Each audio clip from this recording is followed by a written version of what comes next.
ఉత్తరం యస్సముద్రస్య హిమాద్రశ్చైవ దక్షిణం వర్షం తదభారతం నామ భారతీయత్ర సంతతిః.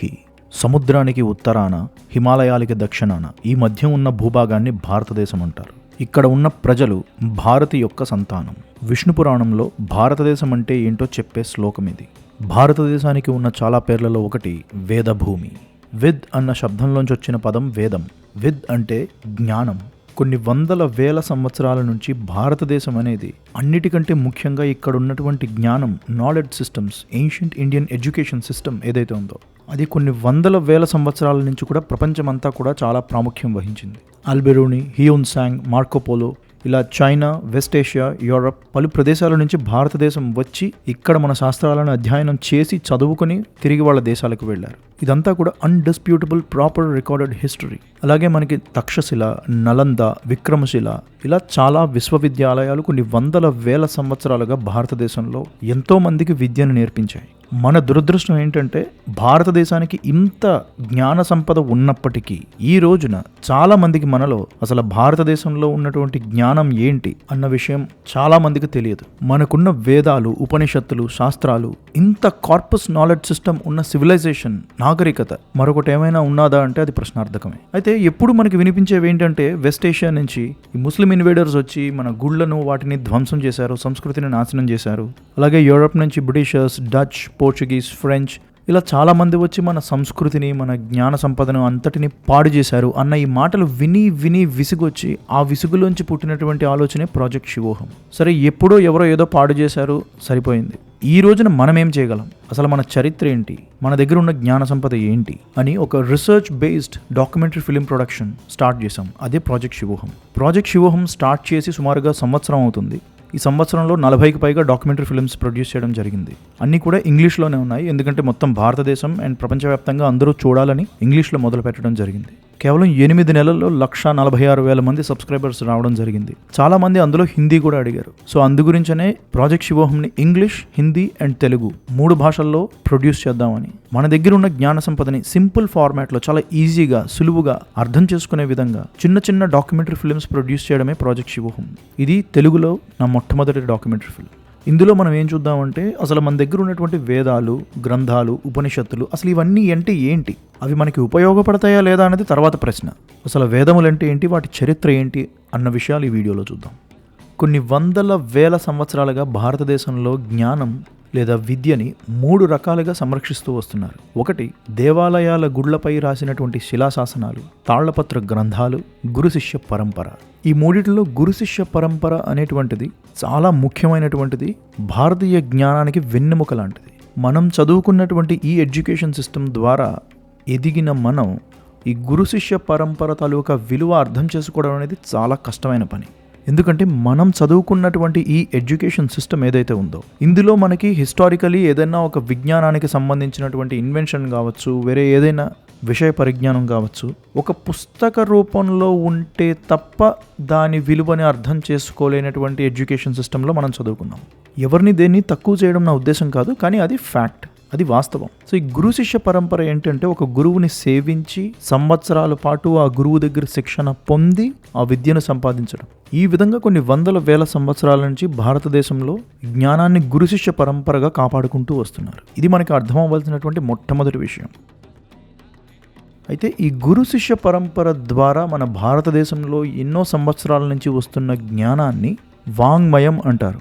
వాంగ్మయం సంధి, వాక్ ప్లస్ మయం, వాంగ్మయం. ఇక్కడ వాక్కు అంటే గురువు యొక్క వాక్కు, గురు శిష్య పరంపరలో వస్తున్నటువంటి వాక్కు. ఈ వాంగ్మయాన్ని మనం 6 రకముల గ్రంథములుగా చూడవచ్చు. శృతి, స్మృతి, ఇతిహాసం, పురాణం, ఆగమం, సిద్ధాంతం. ఈ 6ంటిని మనం కేవలం ఆధ్యాత్మిక లేదా భక్తి సంబంధమైనటువంటి విషయాలు చెప్పే గ్రంథాలు అనుకుంటే మాత్రం మనం చాలా తప్పుగా అర్థం చేసుకున్నట్టు. It is a gross misunderstanding. ఈ 6ంటిలో మనకి ఆయుర్వేదం, ధనుర్వేదం, గణిత శాస్త్రం, ఖగోళ శాస్త్రం, వాణిజ్యం, ధర్మశాస్త్రం ఇలా చాలా విషయ పరిజ్ఞానం పొందుపరచబడి ఉంది. ఈ 6 ఏంటనేది ఒక్కొక్కటి ఇప్పుడు మనం చూద్దాం.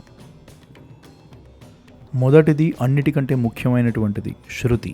శృతి అంటే వినపడినటువంటిది అని అర్థం. మనకి హిందీలో సున్ అని ఒక పదం వాడతాం వినడానికి, లేదా ఇంగ్లీష్లో సౌండ్ అంటాం. ఇవన్నీ కూడా సంస్కృత పదం శృతి నుంచి వచ్చినటువంటివి. ఈ శృతినే వేదములని కూడా అంటారు. వీటిని అపౌరుషేయం అంటారు. అంటే మానవ నిర్మితం కానటువంటిది అని అర్థం. ఇంకా సులువుగా చెప్పాలంటే వేదములు అంటే భగవంతుని మాటలు. ఆయన ద్వారా లేదా ఆవిడ ద్వారా చెప్పబడినటువంటి మాటలని వేదములుగా వేదవ్యాస మహర్షి విభాగం చేసినటువంటివి 4 వేదాలు. మొదటిది అన్నిటికంటే చాలా ప్రాచీనమైనటువంటి వేదం ఋగ్వేదం. ఋగ్ అన్న శబ్దానికి అర్థం స్తుతించడం లేదా కీర్తించడం. ఋగ్వేదం అంతా కూడా ప్రకృతిని పరమేశ్వరుణ్ణి కీర్తించడం గురించి ఉంటుంది. అందుకే ఋగ్వేదం అంటారు. రెండవది యజుర్వేదం. యజుర్ అంటే ఆరాధించడం. ప్రకృతిని పరమేశ్వరుణ్ణి ఆరాధించడం గురించి యజుర్వేదం అంతా ఉంటుంది. మనం చూసే ఈ హోమాలు యజ్ఞాలు వీటన్నిటికీ కూడా మూల ఆధారం యజుర్వేదం. మూడవది సామవేదం. సామ అంటే గానం, సంగీతం మరియు సాహిత్యంతో కూడినటువంటి గానం. సామవేదం అంతా కూడా సంగీతపరమైనటువంటి ఆరాధనా పద్ధతులు మొదలైనవన్నీ ఉంటాయి. చివరిది 4వది అథర్వణ వేదం. అథర్వణ వేదం అంతా కూడా ప్రతిరోజు అందరూ అనుష్ఠించవలసినటువంటి విధానాలు, నిత్యకర్మలు వీటి గురించి ఉంటుంది. ఈ 4 వేదాల్లో ప్రతి వేదంలో కూడా మళ్ళీ 4 భాగాలు ఉంటాయి. అరణ్యక, బ్రాహ్మణ, సంహిత, ఉపనిషద్. ఇందులో అరణ్యక, బ్రాహ్మణ, సంహిత 3 కూడా వేద మంత్రాలు, వాటి వ్యాఖ్యానం ఇలా ఇవన్నీ కూడా ఉంటాయి. ఉపనిషత్ ఒక్కటే కూడా మనం ఎక్కువ కొంచెం విని ఉండి ఉంటాం ఈ 4టిలో. అది ఎందుకంటే ప్రతి వేదానికి ఉన్నటువంటి కోర్ ఫిలాసఫీస్ని సామాన్య ప్రజలకు కూడా అర్థమైనటువంటి విధంగా ఉండేది ఉపనిషత్. ఇవి వేదంలో చివరి భాగాల్లో ఉండడం వల్ల వీటిని వేదాంతం అని కూడా అంటారు. సో అసలు ఈ వేదాల వల్ల మనకున్న ఉపయోగం ఏంటి అన్న ఒక సూటి ప్రశ్న వస్తే కనుక దానికి సమాధానం ఉపనిషత్తులు. ఈ ఉపనిషత్ సారాంశాలు ఏవైతే ఉన్నాయో కోర్ ఫిలాసఫీ ఆఫ్ లైఫ్, ఇవి మనకి how to build a personality అన్నటువంటి ఒక డైరెక్షన్ అండ్ గైడెన్స్ ఇస్తాయి. మనకి 4 వేదాల్లో కలిపి 108కి పైగా ఉపనిషత్తులు ఉన్నాయి. ఇవన్నీ కూడా core philosophy and purpose of life చెప్పేటువంటి వాంగ్మయం. ఈ 108 ఉపనిషత్తులు 4 వేదాలు కలిసి ఒక్కటిగా నిలబడితే అదే భగవద్గీత. సో ఈ విధంగా ప్రతి వేదంలో 4 భాగాలు ఉంటాయి. అరణ్యక, బ్రాహ్మణ, సంహిత అండ్ ఉపనిషత్. అలాగే ఈ 4 వేదాలకి అనుసంధానంగా సపోర్టింగ్గా 6 వేదాంగాలు ఉంటాయి. శిక్ష, వ్యాకరణ, ఛందస్, నిరుక్త, జ్యోతిష అండ్ కల్ప. ఇవేంటో ఒక్కొక్కటి చూద్దాం. మొదటిది శిక్ష, ద స్టడీ ఆఫ్ ఫెనెటిక్స్. ఒక వేద మంత్రాన్ని ఎలా ఉచ్చరించాలి, ఎలా పలకాలి అని నిర్దేశించేటువంటి వేదాంగం పేరు శిక్ష. మన భారతదేశంలో ఉన్నటువంటి ఈ వైదిక జ్ఞానం ఏదైతే ఉందో ఇది గురు శిష్య పరంపర ద్వారా వచ్చినప్పుడు వాంగ్మయానికి ఎంతో ప్రాముఖ్యత ఉంది. ఒక శ్లోకాన్ని కానీ ఒక పదాన్ని కానీ ఉచ్చరించేటువంటి విధానం చాలా జాగ్రత్తగా ఆచరింపబడుతూ వస్తుండేది. అందుకని శిక్ష అనే ఈ వేదాంగం చాలా ప్రాముఖ్యమైనటువంటిది. ఎందుకంటే ఈ వేదాంగంలో ఒక్కొక్క పదాన్ని ఎలా పలకాలి అనేటువంటిది చెప్పబడుతుంది. రెండవ వేదాంగం వ్యాకరణం, ద స్టడీ ఆఫ్ గ్రామర్. ఇది మనకి బాగా పరిచయం ఉన్నటువంటి విషయమే. గ్రామర్ అనేది ఒక భాషకి వెన్నెముక లాంటిది. ప్రపంచ చరిత్రలో ప్రపంచం మొత్తం ఉన్న భాషలలో సంస్కృత భాష వ్యాకరణం గురించి పాణిని మహర్షి రచించిన అష్టాధ్యాయి అన్నటువంటి గ్రంథం ప్రపంచంలోనే అతి పురాతన వ్యాకరణ గ్రంథం.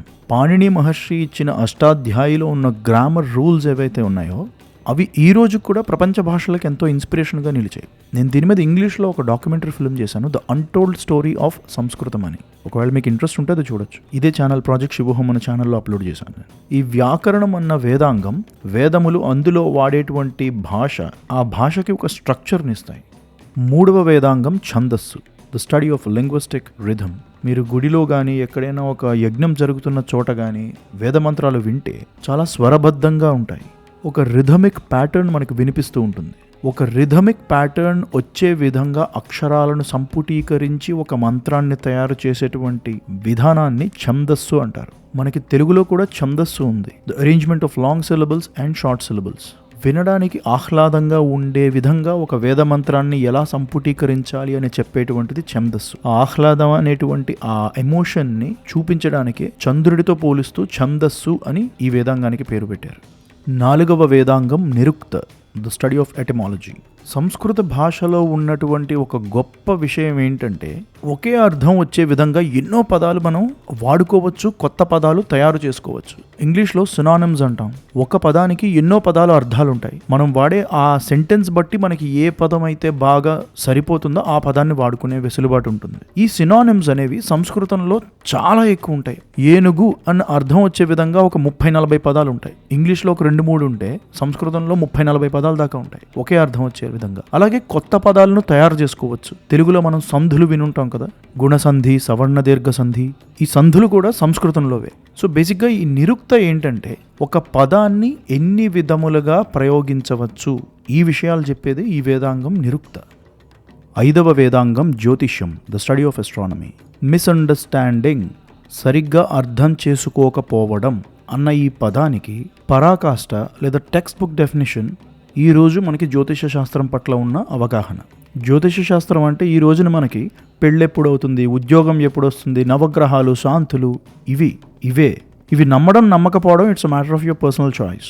Let's not get into that. కొన్ని వందల వేల సంవత్సరాల నుంచి భారతదేశంలో గణిత శాస్త్రం ఎంతో వృద్ధి చెందింది. హిస్టరీ ఆఫ్ మ్యాథమెటిక్స్ చూస్తే కనుక ట్రిగ్నోమెట్రీ, క్యాలిక్యులస్, జామెట్రీ, ఆల్జిబ్రా ఇవన్నీ కూడా మనకి భారతదేశంలో కొన్ని వందల వేల సంవత్సరాల నుంచి ఈ కాన్సెప్ట్స్ని వాడుతూ వృద్ధి చేసుకుంటూ వచ్చారు. వీటన్నిటికీ మూల ఆధారం, తల్లి వేరు లాంటిది జ్యోతిష శాస్త్రం. మనకి భారతదేశంలో చాలామంది ఇంజనీరింగ్ అండ్ సైన్స్ స్టూడెంట్స్ ఉన్నారు. కానీ మనలో చాలామందికి అసలు భారతదేశం నుంచి మ్యాథమెటిక్స్లో వచ్చిన కాంట్రిబ్యూషన్స్ ఏంటనేది తెలియదు. And almost many of these concepts, వాటి రూట్స్ అన్నీ కూడా జ్యోతిష శాస్త్రంలో ఉన్నాయి. భూమి మీద నిలబడి గ్రహగతులు, ప్లానెటరీ మోషన్స్, వీటిని పరీక్షించడం కోసం ట్రిగ్నోమెట్రీ అన్న కాన్సెప్ట్ని భారతదేశంలో డెవలప్ చేశారు, the study of angles of planetary motion. అలానే ఈ గ్రహాలు ఎలా కదులుతున్నాయి, ఎప్పుడు ఎక్కడ ఏది ఏ పొజిషన్లో ఉంటుంది అనేది చూడడం కోసం the rate of change of planetary motions, దీనికోసం క్యాలిక్యులస్ డెవలప్ చేశారు. ఇలా చాలా కాన్సెప్ట్స్ ఉన్నాయి. దీని మీద నేను 2-3 డాక్యుమెంటరీ ఫిల్మ్స్ కూడా చేశాను, ఇంగ్లీష్లో ఉన్నాయి, క్యాలిక్యులస్ అండ్ జియోమెట్రీ మీద. ఒకవేళ మీకు ఇంట్రెస్ట్ ఉంటే చూడొచ్చు. సో అది జ్యోతిష శాస్త్రం. 6వది ఆఖరి వేదాంగం కల్ప, ద స్టడీ ఆఫ్ రిచువల్స్.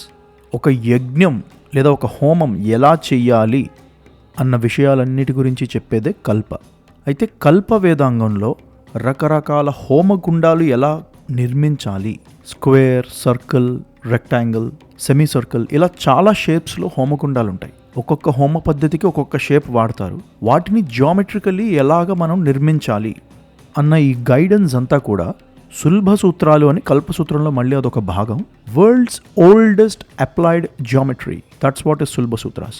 ఈ సులభ సూత్రాలు లేదా ఈ కల్ప అన్న ఈ వేదాంగంలో ఉన్న సులభ సూత్రాలు అవన్నీ కూడా జియోమెట్రికల్ ఫార్ములాస్ అండ్ ప్రిన్సిపల్స్. ఇది మళ్ళీ మనలో 99% మందికి తెలియదు. దీని మీద కూడా నేను ఒక డీటెయిల్డ్ డాక్యుమెంటరీ చేశాను, మళ్ళీ ఇంగ్లీష్లో ఉంది. ఇదే కాదు, ఉన్న పాత డాక్యుమెంటరీస్ అన్నీ కూడా నేను ఇప్పుడు తెలుగులోకి మళ్ళీ డబ్బింగ్ చేస్తాను.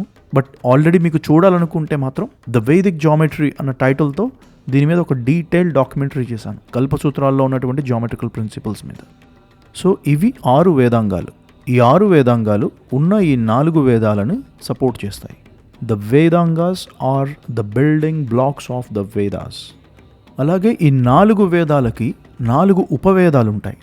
ఆయుర్వేదం, ధనుర్వేదం, గాంధార్వ వేదం, అర్థశాస్త్రం. ఆయుర్వేదం మనందరికీ తెలిసిందే. ఆయుర్వేదం అంతా కూడా వైద్యశాస్త్రం. అలాగే ధనుర్వేదం అంతా కూడా రకరకాల అస్త్రశస్త్రాలను ఎలా తయారు చేయాలి, మిలిటరీ ఫార్మేషన్స్, సైన్యాన్ని ఎలా వ్యూహపరచుకోవాలి, ఒక యుద్ధానికి ఎలా వెళ్ళాలి, యుద్ధంలో ఎలా గెలవాలి, యుద్ధ నీతులేంటి, అవన్నీ చెప్పేది ధనుర్వేదం. అలాగే గాంధర్వ వేదం అంతా కూడా సంగీతం, నృత్యం, సాహిత్యం వీటి గురించి ఉంటుంది. అలాగే అర్థశాస్త్రం అంతా కూడా వాణిజ్యం, రాజకీయం, ప్రజా పరిపాలన ఎలా చేయాలి వీటి గురించి ఉంటుంది. ఇది మొత్తం కలిపి Shruti, the complete landscape of the ancient Indian Vedic education system. వాడుక భాషలో ఇది చాలాసార్లు వినే ఉంటాం. మన పెద్దవాళ్ళు చెప్తారు, వేదాల్లో ఇవి చెప్పారు, అవి చెప్పారు అని. అసలు వేదాల్లో ఉన్నది ఏంటి అంటే ఇవి: philosophy, mathematics, astrology, astronomy, commerce, public administration, war strategies, spirituality, theology, ఇలా వీటన్నిటి గురించి చెప్పేవే ఈ వేదాలు. ఇప్పటి వరకు మనం చూసింది శృతి, ఇప్పుడు చూడబోయేది స్మృతి. స్మృతి, స్మరణ, మెమొరీ, ఈ పదాలన్నీ కూడా మానవ మేధస్సు గురించి చెప్పేటువంటివి. ఇక్కడ ఈ సందర్భంలో స్మృతులు అంటే మన మహర్షులు శృతిని అంటే వేదాన్ని బాగా అధ్యయనం చేసి అందులో నుంచి ప్రజలందరికీ నిత్య జీవితంలో ఉపయోగపడే విధంగా కొన్ని గ్రంథాలను రచించారు. అవే స్మృతులు. ఒక్కొక్క స్మృతి కొన్ని విషయాలపైన ప్రజలందరికీ ఉపయోగపడే విధంగా శృతిలో ఏమైతే చెప్పబడి ఉందో, వేదంలో ఏదైతే చెప్పబడి ఉందో అవే విషయాలు తేలిక భాషలో అందరికీ అర్థమయ్యే విధంగా మన ఋషులు రచించారు. ఉదాహరణకు నారద స్మృతి ధర్మశాస్త్రం గురించి చెబుతుంది. ఇలా 18 స్మృతులున్నాయి. అవి అత్రి స్మృతి, విష్ణు స్మృతి, హరిత స్మృతి, ఔషణసి, అంగిరస, యమ, ఆపస్తంభ, సమవర్త, కాత్యాయన, బృహస్పతి, పరాశర, వ్యాస, శంఖ, లిఖిత, దక్ష, గౌతమ స్మృతి, స్తపత స్మృతి మరియు వశిష్ఠ స్మృతి. తరువాతది పురాణం. పురాణం అన్న పదం ఈరోజు మన వాడుక భాషలో పురాతన అని వాడుతుంటాం, ఏదైనా పాత వస్తువుల గురించి కానీ పాత వాటి గురించి కానీ చెప్పడానికి. అలాగే పురాణం అనేది ఏంటంటే ఇవి హిస్టారికల్ రికార్డ్స్. ఒక గ్రంథం పురాణం అని పిలువబడాలంటే దానికి 10 లక్షణాలు ఉండాలని వేదవ్యాస మహర్షి శ్రీమద్ భాగవతంలో ఈ విధంగా చెప్పారు. సర్గస్యాత్ విసర్గశ్చ వృత్తిరక్షాంతరాణి చ వంశో వంశానుచరితం సంస్థదా హేతురపాశ్రయః దశభిర్లక్షణౌర్యుక్తం పురాణం తద్విదో విదుః. ఒక పురాణానికి 10 లక్షణాలు ఉండాలి. అవి సర్గ, విసర్గ, వృత్తి అంటే ఈ బ్రహ్మాండం ఎలా సృజింపబడింది, ఇక్కడ లైఫ్ అనేది అసలు ఎలా మొదలైంది, అంతరాణి హిస్టరీ ఆఫ్ టైమ్ స్కేల్. ఈ అంతరాణి అన్నది చాలా ఇంట్రెస్టింగ్ టాపిక్. మనం గుడికి వెళ్ళినప్పుడు సంకల్పం చెప్తారు, వైవస్వత మన్వంతరం శ్వేతవరాహ కల్పం. ఈ మన్వంతరం అంటే ఏంటి, కల్పం అంటే ఏంటి, ఇవన్నీ కూడా large scale units of time, కొన్ని లక్షల సంవత్సరాలను ఎలా గణించాలి అనేటువంటి విషయాలు చెప్పేది అంతరాణి. అలాగే వంశానుచరిత అంటే ఎన్ని వంశాలున్నాయి, ఆ వంశాల యొక్క చరిత్రలేంటి, సంస్థ హేతురపాశ్రయ గతంలో జరిగినటువంటి పెను ప్రమాదాలు ఏమిటి, నగరాలు, పట్టణాలు, నాగరికతలు ఎలా కాలగర్భంలో కలిసిపోయాయి, ఇటువంటి విషయాలన్నీ చెప్పేటువంటివి పురాణం. ఒక గ్రంథానికి 10 లక్షణాలు ఉంటే ఆ గ్రంథం పురాణం అని పిలువబడడానికి అర్హత కలిగి ఉంటుందని శ్రీమద్ భాగవతంలో వేదవ్యాస మహర్షి చెప్పారు. అయితే ముందు మనకు వచ్చేటువంటి ప్రశ్న ఏంటంటే ఈ పురాణాలన్నీ నిజాలా, కల్పితాలా లేదా అబద్ధాలా? అయితే ఇవి నిజమా, కల్పితాలా అన్న విషయం తెలుసుకోవాలనుకుంటే ఎవరో ఏదో చెప్పారని అది నిజమని నమ్మడం, లేదా ఎవరో ఏదో చెప్పారని అబద్ధమని కొట్టిపారేయడం రెండూ మూర్ఖత్వమే. మనంతటా మనం అవి చదివి అప్పుడు వాటిపైన ఒక అవగాహన తెచ్చుకొని అప్పుడు అవి నిజమా, అబద్ధమా లేదా కల్పితాలా అన్న విషయం అర్థం చేసుకోవడం మంచిది. ముఖ్యంగా మనకి సనాతన ధర్మంలో 18 పురాణాలు ఉన్నాయి. అవన్నీ కూడా వేదవ్యాస మహర్షి రచించినవి. అవి మార్కండేయ పురాణం, మత్స్య పురాణం, భగవత పురాణం, భవిష్య, బ్రహ్మాండ, బ్రహ్మ, బ్రహ్మవైవర్త, విష్ణు, వరాహ, వామన, వాయు, అగ్ని, నారద, పద్మ, లింగ పురాణ, గరుడ పురాణ, కుర్మ పురాణ, స్కంద పురాణ. తెలుసో తెలియకో పురాణాల్లో చెప్పిన విషయాలు చాలా మటుకు ఈరోజు మనం పండగల రూపంలో పాటిస్తున్నాం. ఉదాహరణకి దీపావళి ఎలా జరుపుకోవాలి, దీపావళి రోజు ఏం చేయాలి, ఇవన్నీ కూడా స్కాంద పురాణంలోంచి తీయబడినవి. ఆచరిస్తున్నాము అని మనకు తెలియకుండానే మనం ఆచరిస్తున్నాం. అలాగని పురాణాలన్నీ కూడా ఏదో ఆధ్యాత్మికత మాత్రమే చెప్తాయనుకుంటే అది కూడా తప్పే. ఉదాహరణకి అగ్ని పురాణంలో మల్ల యుద్ధం, మార్షల్ ఆర్ట్స్ గురించి, అలాగే రకరకాల అస్త్రశస్త్రాలను ఎలా తయారు చేయాలి, యుద్ధానికి ఎలా వెళ్ళాలి, యుద్ధంలో ఎలా వ్యూహాన్ని రచించుకోవాలి, ఇవన్నీ కూడా ఉంటాయి. సో చెప్పాను కదా, పురాణం అనేది ఒక మైథాలజీ అని కొట్టిపారేయడం మూర్ఖత్వం. మనంతటా మనం చదివి అర్థం చేసుకొని అప్పుడు ఒక ఒపీనియన్కి రావడం అనేది మంచిది. తరువాత ఇతిహాసం. ఇతిహాసం అన్నది ఒక సంస్కృత పదం. ఇతిహాసం, ఇది ఇలానే జరిగింది అని దానికి అర్థం. ఇతిహాసం కూడా పురాణం లాగానే హిస్టారికల్ రికార్డ్స్. కాకపోతే పురాణానికి ఇతిహాసానికి ఉన్న స్వల్పమైన తేడా ఏమిటంటే పురాణంలో రచనా శైలి కొంచెం ఫిలాసాఫికల్గా, ఆధ్యాత్మికత ఎక్కువ కనిపించే విధంగా ఉంటుంది. చదివి అర్థం చేసుకోవడానికి ఖచ్చితంగా ఒక గురువు సహాయం అవసరమైనటువంటి పరిస్థితి కనపడుతుంది. కానీ ఇతిహాసం అనేది చాలా సరళమైన భాషలో, ఒక భాషని చదవడం వచ్చిన ఏ వ్యక్తి అయినా తనంతట తాను చదివి అర్థం చేసుకునే అంత సులువుగా ఉంటుంది. అన్నిటికంటే ముఖ్యంగా ఇతిహాసంలో ఇంటర్ప్రిటేషన్స్ ఆర్ ఎక్స్ట్రాపోలేషన్స్ వీటికి అస్సలు తావు ఉండదు. అంటే జరిగినది జరిగినట్టుగా ఒక పొల్లు సున్నా కూడా మార్చకుండా అలాగే రాసినటువంటి గ్రంథాలు ఇతిహాసం. మనకి 2 ఇతిహాసాలు ఉన్నాయి. ఒకటి శ్రీరామాయణం, 2 మహాభారతం. అలాగే సనాతన ధర్మానికి తలమానికమైనటువంటి భగవద్గీత మహాభారతంలోనిది. ఇక్కడ కూడా చాలామందికి మనలో ఒక ప్రశ్న వస్తుంది, ఇవి నిజాలా, అబద్ధాలా? మళ్ళీ ఎవరో ఏదో చెప్పారని నిజమని నమ్మడం, ఎవరో ఏదో చెప్పారని అబద్ధమని కొట్టిపారేయడం రెండూ మూర్ఖత్వమే.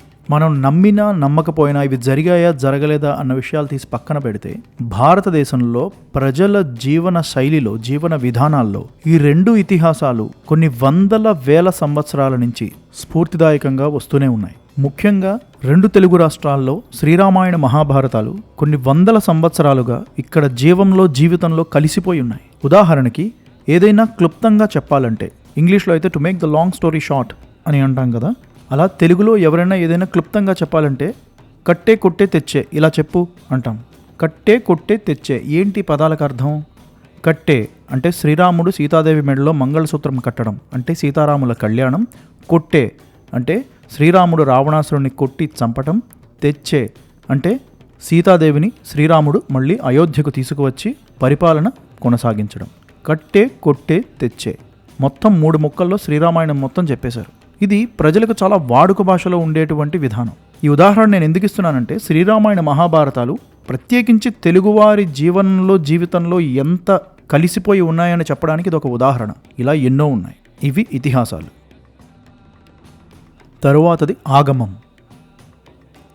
మనం ఎన్నో దేవాలయాలను చూసుంటాం. కొన్ని వందల వేల సంవత్సరాల నుంచి భారతదేశంలో నిత్యం పూజలు అందుకుంటున్న దేవాలయాలు, దేవతామూర్తులు ఎన్నో ఉన్నాయి. దేవాలయాలు అనగానే ముందు మనకి గుర్తొచ్చేది గోపురం, వాటిపైన ఉన్నటువంటి శిల్పకళ. చూడ్డానికి చాలా ర్యాండమ్గా ఏదో ఒక ఆర్టిస్టిక్ ఫీల్ తీసుకురావడం కోసమో లేదా టెంపుల్ ఎస్థెటిక్స్ ఇంప్రూవ్ చేయడం కోసం మాత్రమే ఈ శిల్పాలను చెక్కడం జరిగిందనుకుంటే మాత్రం అది పొరపాటే.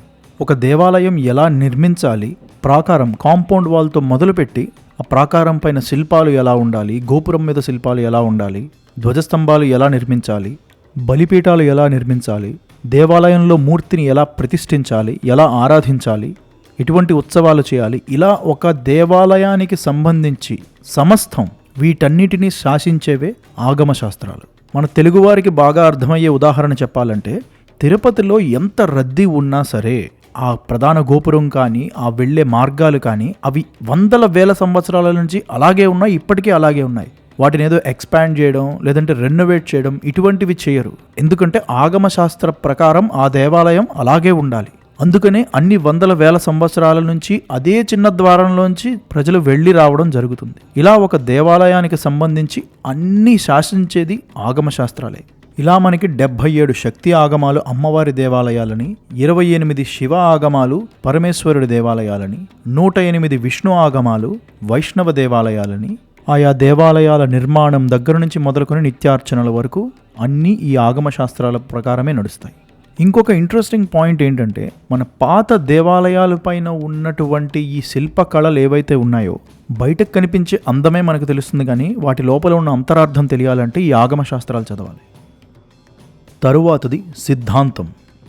సిద్ధాంతం అంటే ఆచార్యులు కానీ గురువులు కానీ ఎవరైనా ఒక విషయాన్ని బాగా అధ్యయనం చేసి ఆ విషయ సంబంధంగా వారి పరిజ్ఞానాన్ని మొత్తం ఒక గ్రంథస్థం చేసి ఎంతటి తర్కానికైనా పరీక్షకైనా ఆ గ్రంథం నిలబడగలిగితే ఆ గ్రంథాన్ని సిద్ధాంతం అని పిలుస్తారు. ఇంకా సింపుల్గా చెప్పాలంటే the fundamental principles of any given subject that always stands true under any given circumstances that is called as a సిద్ధాంతం.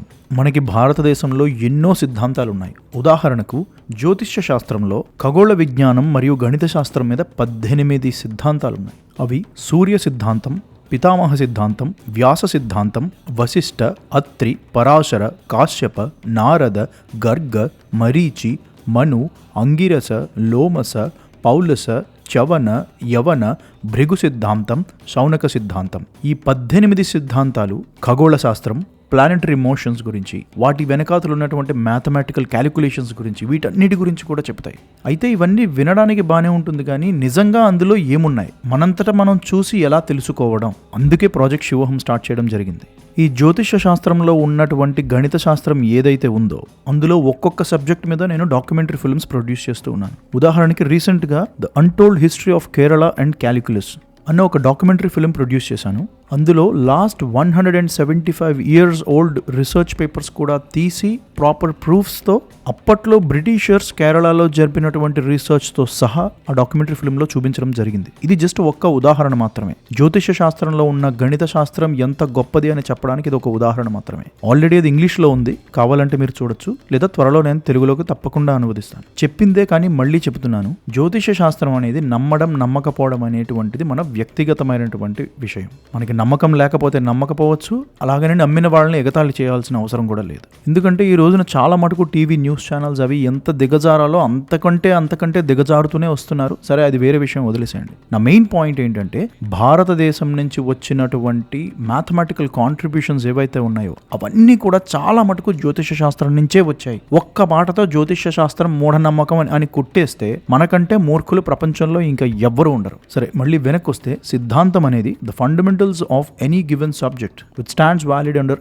Any given circumstances. ఇవి సిద్ధాంతాలు. ఇలాగ మనకి Sushruta Samhita, the principles of surgery and medicine, Aryabhatiyam, the principles of astrophysics, Arthashastra, commerce and business administration principles, Panchasiddhantika, treatise on astronomy, Patanjali Yogashastra, the principles of yoga, Charaka Samhita, the principles of Ayurveda, Rasendra Mangalam, the science of alchemy, Vaisheshika Darshana, the principles of atomic theory, మహాజ్ఞానాయన ప్రకరణ, the principles of calculus.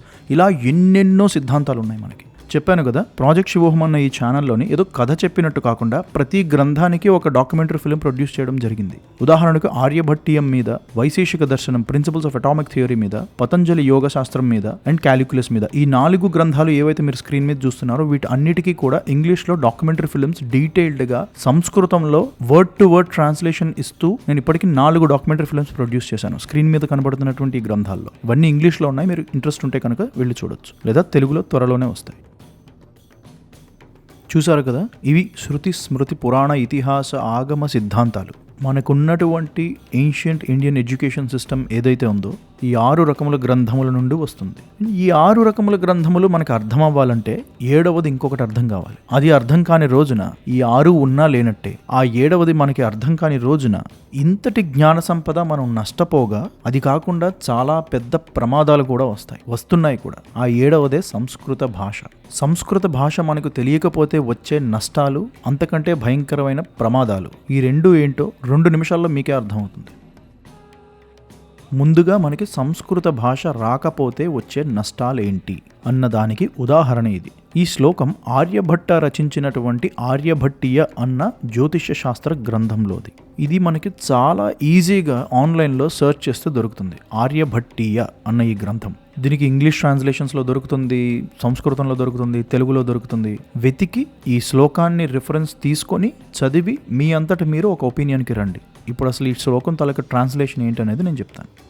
ఈ శ్లోకంలో ఆర్యభట్ట 2 గ్రహాలు, planets, opposite డైరెక్షన్లో వెళ్తున్నప్పుడు అలాగే same డైరెక్షన్లో వెళ్తున్నప్పుడు వాటికి ఉన్న స్పీడ్, డిస్టెన్స్, టైం క్యాలిక్యులేషన్స్ కోసం ఇవ్వడం జరిగింది. సింపుల్గా చెప్పాలంటే ఈ శ్లోకంలో ఆర్యభట్ట ఏం చెప్దాం అనుకున్నారంటే speed is equal to distance divided by time. ఇవి యాక్చువల్లీ 2 సినారియోస్లో 2 ఈక్వేషన్స్ కింద ఇచ్చారు సంస్కృతంలో. ఆ ఈక్వేషన్స్ పైన నేను ఇచ్చాను. సో బేసిక్గా ఈ శ్లోకం చెప్దాం అనుకున్నటువంటి విషయం ఏంటంటే speed is equal to distance divided by time. Please do me a favor, go and refer Aryabhattiya, read this specific slokam and then decide for yourself. అయితే ఈ speed is equal to distance by time అన్న ఈ equation ఏదైతే ఉందో ఇది చాలా ముఖ్యమైనటువంటిది. కాలక్రమేణా ఈ speed is equal to distance by time అన్నటువంటి ఈ డిస్కవరీ ఏదైతే ఉందో ఇది కైనమాటిక్స్ అనే ఒక కొత్త బ్రాంచ్ ఆఫ్ ఫిజిక్స్కి తెరతీసింది. ఒక కార్ దగ్గర నుంచి మొదలుకొని ఒక స్పేస్ షటిల్ వరకు కూడా ఈ speed is equal to distance by time అన్న equation and by extension kinematics as a branch of physics ఇవి ప్రాణం లాంటివి. అయితే ఆర్యభట్ట ఈ శ్లోకాన్ని ఆర్యభట్టీయ అన్న ఒక జ్యోతిష గ్రంథంలో 510 CEలో అంటే ఇప్పటి నుండి 1500 సంవత్సరాల క్రితం రచించాడు. ఇదే కాన్సెప్ట్ని ఈ కైనమాటిక్స్ అనేటువంటి బ్రాంచ్ ఆఫ్ ఫిజిక్స్ ఏదైతే ఉందో దీన్ని ఇటాలియన్ ఫిజిసిస్ట్ గెలీలియో గెలీలీ 1638 అంటే సుమారు 450 సంవత్సరాల క్రితం ద 2 న్యూ సైన్సెస్ అని ఆయన రీసెర్చ్ అంతా కూడా పబ్లిష్ చేశారు. అందులో గెలీలియో ఇదే కాన్సెప్ట్ అయిన కైనమాటిక్స్ని speed is equal to distance by time అన్న ఈ రిలేషన్షిప్ని హీ రీడిస్కవర్డ్ ఇట్. ఆయనంతటా ఆయన మళ్ళీ పరిశోధన చేసి ఈ విషయాన్ని తెలుసుకున్నారు. సో ఈ రోజున Galileo Galilei is the father of kinematics. ఇది modern history. No disrespect to Galileo, but Aryabhata సంగతి ఏంటి? ఆర్యభట్ట రాసినటువంటి ఈ శ్లోకాలు జ్యోతిష శాస్త్రంలో ఉన్నటువంటి ఈ కైనమాటిక్స్ అన్న బ్రాంచ్ ఆఫ్ ఫిజిక్స్ కి ఫౌండేషన్.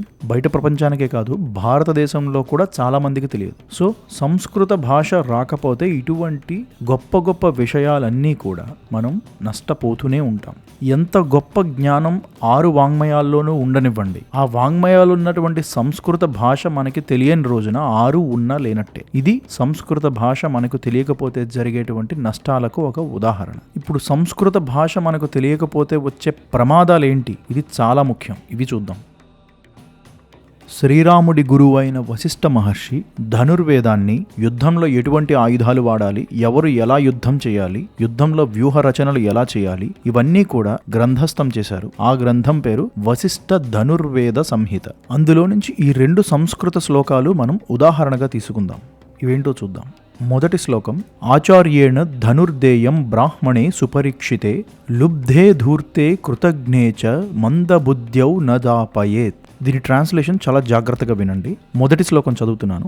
ఆచార్యేణ ధనుర్దేయం, ధనుర్వేదం నేర్పించేటువంటి ఆచార్యులు బ్రాహ్మణే, బ్రాహ్మణులకు మాత్రమే సుపరీక్షితే, పరీక్షించి నేర్పించాలి. మొట్టమొదటి మనకు వచ్చే డౌట్ ఏంటంటే బ్రాహ్మణులకు మాత్రమే నేర్పించాలి అంటే ఇదేమన్నా ఒక డిస్క్రిమినేషనా? ఎందుకు బ్రాహ్మణులకే నేర్పించాలి? మనం ఇలా ఆలోచిస్తాం. కానీ బ్రాహ్మణుడు కానటువంటి శ్రీరాముడికి మరి ఆయన గురువు గారైన వశిష్ఠ మహర్షి ధనుర్వేదం ఎందుకు నేర్పించాడు? ఎందుకంటే మనం అర్థం చేసుకునే బ్రాహ్మణుడు గాని, వైశ్యుడు, క్షత్రియుడు, ఈ కాస్ట్ సిస్టమ్ ఏదైతే ఉందో ఇది అసలు భారతదేశానికి సంబంధించింది కాదు. మన దగ్గర ఉన్నది వర్ణాశ్రమ ధర్మం. దాని ప్రకారం బ్రాహ్మణత్వం అనేది పుట్టుకతో వచ్చి పోయేదాకా ఉండేది కాదు. బ్రాహ్మణత్వం అనేది ఒక వ్యక్తి తను చేసే సాధనను, తను సంపాదించే జ్ఞానం, తన వ్యక్తిత్వం వీటి బట్టి నిర్ణయింపబడేది. ఈ మాట నేను చెప్పట్లేదు, వశిష్ఠ మహర్షి 2వ లైన్లో రాసింది అదే. బ్రాహ్మణులకే నేర్పించండి సుపరీక్షితే, బాగా పరీక్షించి.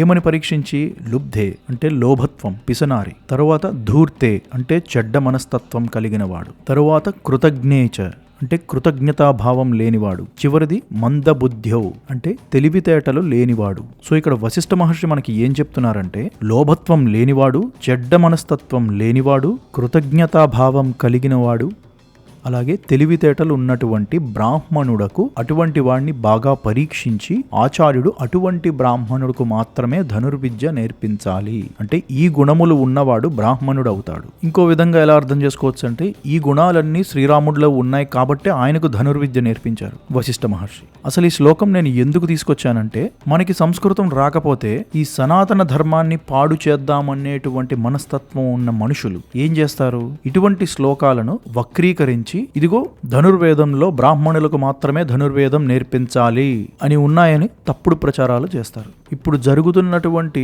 ఈ మత మార్పిళ్లు గాని, ఈ మతోన్మాదులు ఎవరైతే ఉన్నారో మా మతంలోకి రండి మీకు స్వర్గం ఫ్రీ, ఇటువంటి ప్రచారాలు చేసేవాళ్ళు ఈ సనాతన ధర్మ గ్రంథాలను వక్రీకరించడం జరుగుతున్నదే. మనం కళ్ళారా చూస్తున్నాం. ప్రాక్టికల్ ఎగ్జిస్టెన్షియల్ ప్రాబ్లం ఇది. సరే, మళ్ళీ వెనక్కి వస్తే బాగుంది. ఈ మంచి గుణాలు ఉన్నటువంటి బ్రాహ్మణులకు ధనుర్వేదం నేర్పించాలి అని వశిష్ఠ మహర్షి రాశారు. మరి మిగిలిన జనాల పరిస్థితి ఏంటి? అందరూ ఒక స్థాయిలో ఉండరు కదా సమాజం అన్న తర్వాత.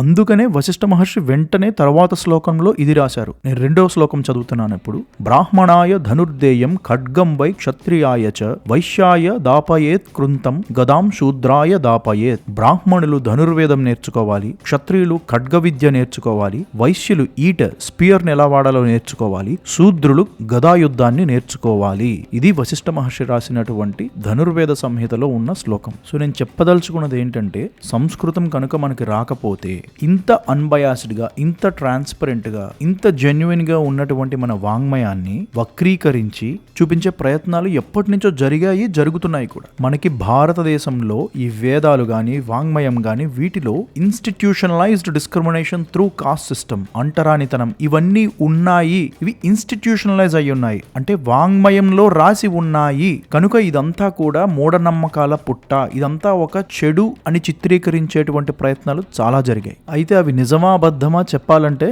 ముందు మనకి సంస్కృతం రావాలి. మనకి సంస్కృతం రాకపోతే అవతల మనిషి ఏం చెప్పాడో అదే నిజమవుతుంది. అట్లీస్ట్ అందరూ అదే నమ్ముతారు. ఇది సంస్కృతం మనకి రాకపోవడం వల్ల జరిగేటువంటి పెద్ద ప్రమాదం.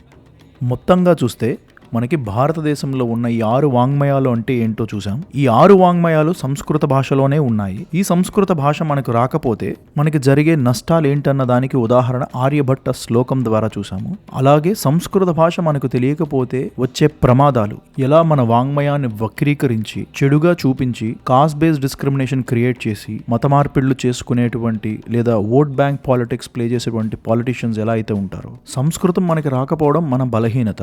అది ఇలా మత మార్పిళ్లు, ఓట్ బ్యాంక్ పాలిటిక్స్ ప్లే చేసేటువంటి పాలిటిషియన్స్ కి బలం. It is that simple. ఇది మన భారతదేశంలో ఉన్న వేదములు మరియు అపారమైన జ్ఞాన సంపద యొక్క సంక్షిప్త చరిత్ర. మీరు ఇంగ్లీష్లో ఈ ఛానల్ ఆల్రెడీ ఫాలో అవుతుంటే కనుక మీకు ఖచ్చితంగా తెలుసు. ఇదే మొదటిసారి చూడడం అయితే కనుక ఈ ఛానల్కి ఒక రెప్యుటేషన్ బిల్డ్ చేసాం లాస్ట్ 1.5 yearలో. ఏంటంటే the most authentic research based documentary films produce చేస్తుంది ప్రాజెక్ట్ శివోహం ఛానల్ అనేటువంటి ఒక రెప్యుటేషన్ చాలా కష్టపడి బిల్డ్ చేసాం. మేము ప్రొడ్యూస్ చేసే డాక్యుమెంటరీ ఫిల్మ్స్ చూస్తే మీకే అర్థమవుతుంది అవి ఎంత ఒథెంటిక్ గా, రెఫరెన్సెస్ తో అన్డిస్ప్యూటబుల్ గా ఉంటాయనేది. ఇలా రాబోయే కాలంలో తెలుగులో కూడా చాలా డీటెయిల్డ్గా, క్రెడిబుల్గా, ఒథెంటిక్గా విత్ రిఫరెన్సెస్ మన భారతీయ వాంగ్మయం మీద డాక్యుమెంటరీ ఫిల్మ్స్ ప్రొడ్యూస్ చేసే శక్తి ఆ సరస్వతీదేవి మాకు ఇవ్వాలని కోరుకుంటూ సెలవు. And as always, thanks for watching.